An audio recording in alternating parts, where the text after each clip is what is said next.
So this is Megyn Kelly. Basically, same argument, same kind of story, all full of shit. Between the MAGA, more isolationist wing. More isolationist. That would be the people who are calling for Trump to be impeached currently. And the more neocon wing that still is very much present and not dominant, but present and large within the Republican Party. Yes, these would be the people who apparently talked Trump into this. I'll say this clearly. Because he's obviously a sponge-headed fuck. I don't know. You don't. That's all, folks. You don't have to be a neocon to be in support of what President Trump just did. Iran. You kind of do, though, don't you? Iran is an enemy of the United States. Iran has been the #1 sponsor, state sponsor of terror against the United States for the past 46 years. Iran. Well, they certainly haven't pulled it off. Is not just theoretic. Because I'm fairly certain it was all the hijackers on 9/11 were Saudis, weren't they? I mean, then why the fuck did you cheerlead Bush taking us into Iraq and Afghanistan if Iran's been the #1 bad guy for 40 fucking years? The argument, I think, is if that's true, why didn't you wipe these fuckers out 3 decades ago, dummy? Why didn't you show up at Fox News and go, all right, enough is enough? Chanting death to America, as some absolute fools have been suggesting over the past few days. They have actually been causing death to Americans the nerve. For decades now. Decades. It's just rude. And they've been chanting, have they? Well, when are we going to... Thank you, Megyn Kelly. As Americans, I think it's very important that all free speech rules being what they are, we have to kill these people for chanting. Our Marines, our Air Force, members of our military, all over the world, including most... All over the world, everybody's got the word. Sorry, I can't take this seriously. Recently in Iraq and beyond there. So, and not to mention what the Houthis have been doing. I mean, Iran has several arms to it that are sponsored by it and assisted by it, from Hamas to Hezbollah to the Houthis and beyond, who have been doing its bidding. It is ridiculous to suggest that Israel started this war with Iran. Israel was oh my God, attacked by Iranian proxy Hamas. That's how this whole thing got started. And if you ask me, the reason... Right. We should have attacked the Iran the second it happened. Thank you, Megyn Kelly, for what? Wait, what? We did what we did this week. We did. That's true. I mean, you can't argue with it. We did what we did. I did what I did this weekend, and you did what you did, and we did what we did, even though if we didn't do what they did or Trump did. Weekend. It's because it all starts with 10/7 in that the Iranian proxies have been greatly weakened by Israel over the past 2 years, greatly weakened. Oh, I see. So Trump is basically just a giant gaping anus who is, as you know, wuss that he is just taking advantage of the fact that your enemies are down.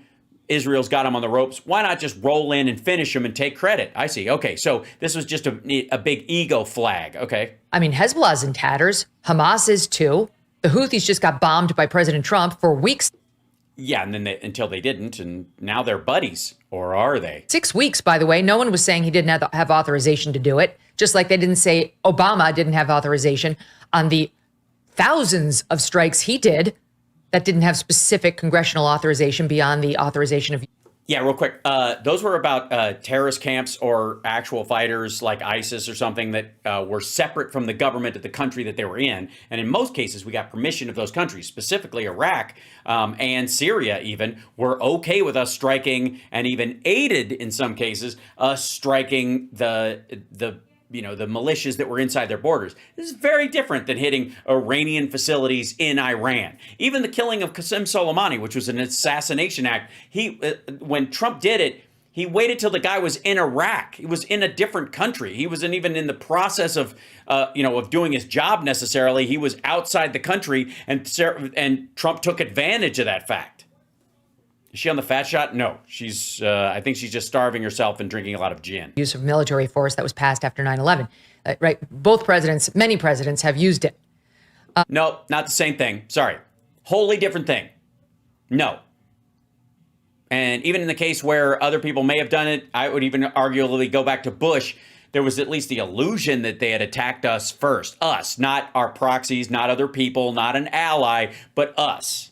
So, you know, from Bush to Obama to Trump, and now Trump again. So Iran. Right, because you can't bring up Biden because he didn't do this. So obviously there's not some sort of Zionist puppet master controlling everyone, because apparently Biden was able to tell them to go fuck themselves. Maybe it's a Catholic thing. Has been. Maybe it's the whole going to church thing. Maybe I don't know, if it's your favorite book, read the Bible, and maybe you might be able to have conversations with the people that are arguing about the value of Jerusalem or something, and the idea that magic rocks and magic families. Killing Americans for a long time. And the reason I think we had an American president who was willing to listen to the Netanyahu claims of right now it's imminent, the nukes are imminent, is because Iran was so weakened, it made sense now in a way it didn't before. Huh? Sorry. So before they were a real threat, but you could, while they were a real threat, they were too much of a real threat. Now they're less of a real threat, but still a real threat. So now's the time to go in.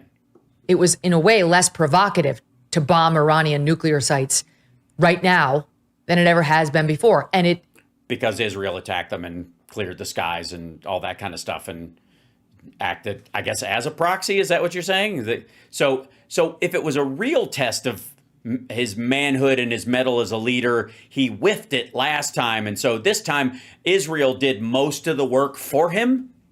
Jesus, it's almost like this is exactly like the rest of his fucking life. Born on third base, thinks he hit a triple. Poses danger, sure, to our U.S. troops, especially on foreign military sites, but less now than it has in decades. And so while I look at the isolationist right, for lack of a better term, I have a lot of better terms. Maggot adjacent fuckers. It doesn't matter. I don't care how upset they are by this or for this they're all going to vote for him. And I think, okay, I see they've lost this one for sure. There's no question. No question. My friend Tucker and others.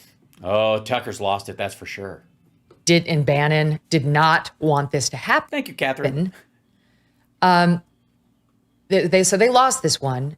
They had. We got 9 of 15 of the goal. Are we getting close to it, or we missed it? We missed the goal. That's so sad. 9 of the 15. Oh, well. I'll try another one. Every right to be concerned, and they have an ongoing right to be concerned. Their objections are based on some very real and unfortunate recent history, what happened in Iraq, chief among them. The absurd, failed nation building we tried under President George W. Bush, which was continued under Barack Obama. Sorry, real quick. Not a fan of the Iraq War. Again, didn't get suckered by it, none of that stuff. But have we heard a peep out of fucking Iraq since then? Did they turn into a failed state that's just full of violence? Did they, after Saddam Hussein was deposed by his own people, ultimately, and killed, did they degrade into a non-functioning state, or are they because I got, say what you will, but Afghanistan's been on our radar for quite some time. Specifically, Iraq has not. Not that it was certainly a mission accomplished situation, but I don't think people are going to take that lesson from it. I think they've basically forgotten that was the lesson of Iraq. Ask anybody that Charlie Kirk talks to. Ask them what the lesson is from Iraq. They'll recite this whole idea of, we've got to. The weapons of mass destruction were a lie and regime change doesn't work. But ultimately, they're going to be reciting it. They're not going to feel it in their bones like they went through it. It was a nightmare. And even our troops have had it. Thank you, Owen. Look at the interviews we did. Hold up 4 more. Okay, yeah. I there's a time limit on them on the goal thing, but I don't care. If we got 4 more, we'll be okay. Thank you, JG. Here on this program with Sean Ryan. Look how Rob O'Neill has turned on it. Look how Pete Hegseth has turned on some of these missions. Not the sacrifice, of course, made by our troops, but just the folly of thinking we could swoop into the Middle East and create some democratic republic that in any way resembled our own or had shared values with us. You mean like Jordan or Egypt in general, or technically speaking at this point, Qatar or Oman or Bahrain? I mean, even the ones that are monarchies that have an elected system around them mean like that.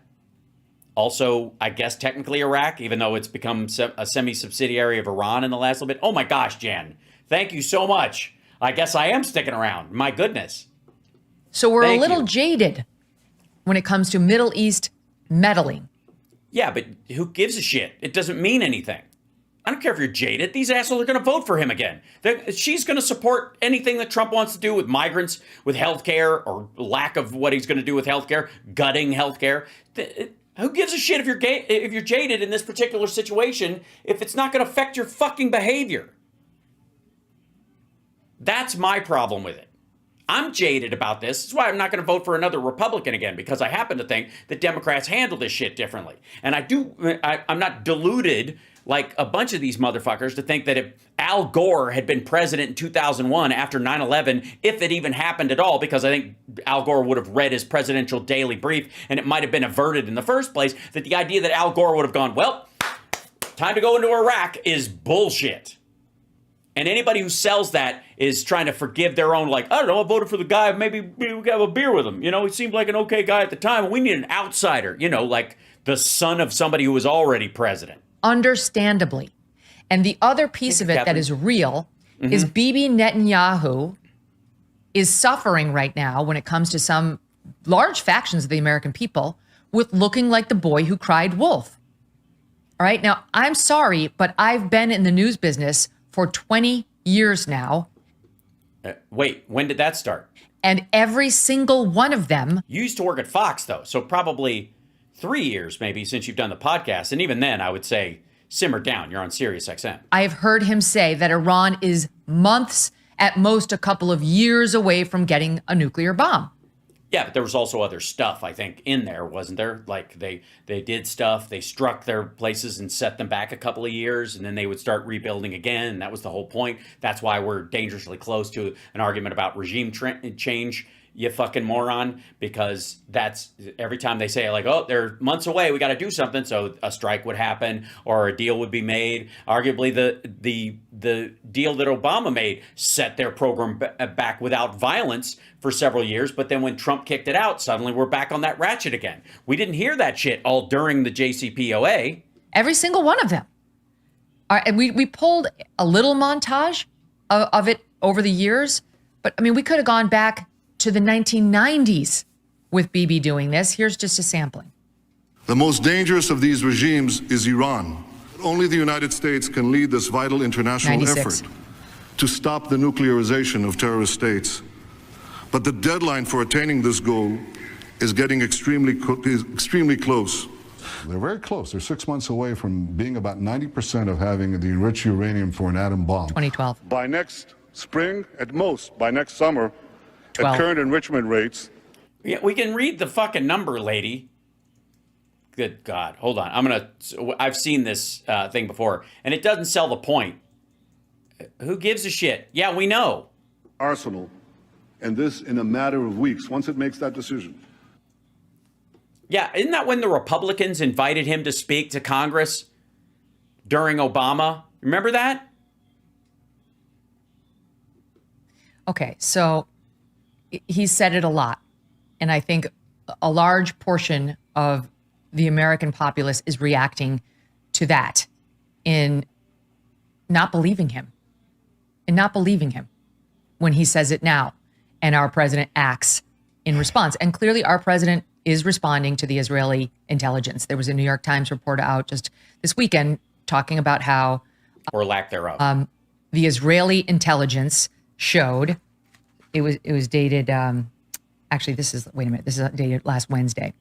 Israeli intelligence was showing that Iran was making cruder and faster efforts to get a nuclear weapon, and the weaker the Iranians got, the closer they were moving to the bomb. In other words, it sounds like it was an act of desperation, like, we're going down, we need it now. In terms of the enrichment right.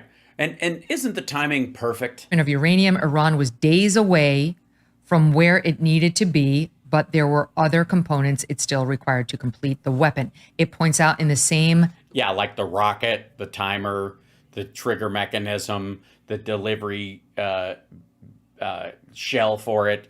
Yeah, everything except the uranium. Report, however, that contrary to Israeli claims, senior administration officials within the Trump administration were unaware of any new intel showing the Iranians were rushing to build a nuclear bomb.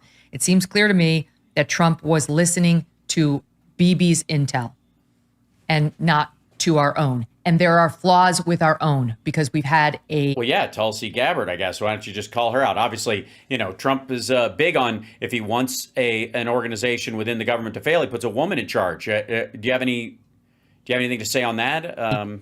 Director of National Intelligence, not Tulsi, but we've had an office of DNI that since Obama was there to do one thing, and honestly, the end of George W. Bush too.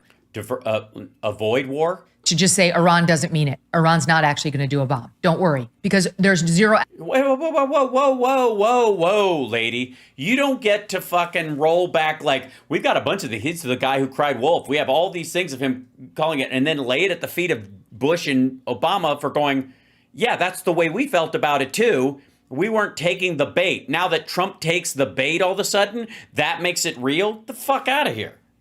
And the weaker they got, the stronger their nuclear program got. Jesus. Appetite, especially even at the end of Bush, to bomb Iran or to get involved in a new Middle East war. And so they used the DNI office for years to be the excuse for not doing anything about it. Didn't you just say that he was the guy that cried wolf? Or are you just saying that Netanyahu this whole time during all those clips you were showing, he was telling you the truth, and we didn't have the guts to follow him? Nothing there. Don't worry. They don't really mean it. They're not going to do it. Don't worry. And they didn't, and they weren't. And the Israeli intelligence, and I don't know whether it's real or not, to be honest with you, but it's certainly been consistent saying they're inches away. And what we saw most recently was the IAEA, which is the International Monitoring Organization when it comes to nuclear behavior, which was going in, though it was given more and more limited access at the Iranian nuclear sites, saying... Weird. You mean after the JCPOA was broken by Trump? They have 60% enriched uranium, which absolutely no domestic energy program needs. You need about 10% to do domestic energy or under. You don't need 60. They're moving towards a bomb. You tell them, Megyn. Absolutely 100%. And we're enriching enough energy to have, according to the reports, 9 or 10 of them already. We were pretending we didn't see it. That's my take on it. Based on what, other than you have to apologize for Trump? And not just mine, but many smart Thank you, TBK. experts who've been watching the region. Because nobody had the appetite for a war with Iran. And President Trump doesn't have the appetite for a war with Iran. Well, I don't give a shit. He's going to finish it or he's not going to get any dessert. How can you have any pudding if you don't eat your meat? Nothing inconsistent, not one word in the way Trump ran for office and the way he's handled this crisis. Well, we did bomb another country, period. And there's no proof that they have a weapon or that they're getting closer to a weapon than they've been before. He wasn't. Or that there was another way that they couldn't be talked out of it with simple, like, real negotiations. The problem is after he broke the deal, why would you take a new deal with him? Never an isolationist. I'm sorry, he wasn't. Yeah, you Tucker. Part of MAGA Canned ass. is far more than Trump is. We discussed this when I interviewed Oh, Jenny Faye, thank you. Marco Rubio, talking about the factions of the party. Trump's got a foot in both camps. Boy, does he. And It's called being flip-flopper or indecisive or, I guess, just full of shit. Trump has not been shy about using American power where it made strategic sense.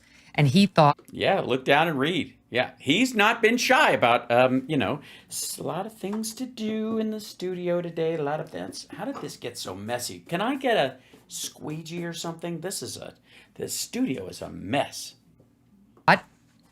that it would well serve the United States. There was a tweet that Noah Pollock put out just this weekend, which was excellent. Excellent tweet. As tweets go, sure. It reads as follows. This endless Thanks, war Carl. shrieking is ridiculous. Trump bombed the Houthis for 6 weeks, then ended it. He fought ISIS for around 2 years, defeated them, then ended it. Also, the Houthis aren't a country, dumb fuck. ISIS isn't a country either. Iran's a fucking country. That's the difference. Trump killed Soleimani and did not engage further. He degraded al-Shabaab in Somalia for 3 Oh my God, they struck our base and it gave some of our soldiers traumatic brain injury. And he was like, some people got some headaches. years and then ended it. Trump's record of He assassinated somebody. not dragging us into another endless war is impeccable. There is something in between targeted military strikes. By the way, when he talks about Afghanistan, he says that we should have kept Bagram, which means staying forever. There's no way you keep Bagram and leave Afghanistan. Doesn't happen. You can't stay and leave at the same time. Don't believe me? Ask Marla Maples. An endless war. And Trump and, yes, Netanyahu saw the opportunity for it Well, believe me, no one questions them being opportunistic. in bombing the nuclear sites of a now weakened Iran, whose proxies are in no... They're just weakened by what? What were they weakened by? Oh, direct strikes by Israel. Sure. And then they call them and say, hey, they're weakened. You want to get them now? We knocked them. They're in their ass. You want to take a shot? position to fight back the way they would have been even 5 years ago. So I don't think... At all, it seems. I honestly, I think this is just response-based. I wouldn't call it emotional because that gives it too much credit. they have the capacity to respond in the way some are fearing. And I don't think they are inclined to go that route. I know. Yes, thank you. Tell us what Iran's inclinations are for the next decade, especially if the leadership stays in power now. So let me get this straight. According to this motherfucker and the dude she carries testicles for that's in the White House right now, that the Iranians are going to not only take the assassination of the head of the IRGC, but the elimination of its leaders and the bombing of its nuclear sites and the bombing of its gas refineries and some of its power stations and all of its military buildings over the last couple of weeks. And they're going to just suck it up. They're just going to, and they're going to bury the hatchet and they're going to start from scratch. You know what? We were in the wrong. We're going to learn a lesson the Russians have yet to learn, that, you pick a fight like this. We're in the fuck around and find out period. And we just found out. And so we're going to change our behavior. And she thinks they're inclined to behave that way. Based on what? Besides, this is a great Russian talking point, and Trump and the Iranians are in league in this way, that he just wants deals made afterwards, and Russia's promising him a Nobel Peace Prize if he makes this happen, or if they just sacrifice elements of the Iranian regime to this, which is, I just don't think they're inclined to take it lying down. They're martyrs. I know they love the jihad. They hate the infidel. They mean death to America. But right now they're kind of on the fence about it. But I think they understand that escalating this will risk everything they care about. Okay, so they'll de-escalate, and then they'll just hide and attack later. Cool. So after Trump's left office or something like that, the rest of us will pay the price for his bullshit. Cool. Great idea. Nothing I like more than blowback for shit I was against. For sure, from the Ayatollah's ability to go on, though he's already 86, to the Islamic regime in general. So that's my own back of the envelope take. Jesus Christ, what a fucking sales pitch. Ugh.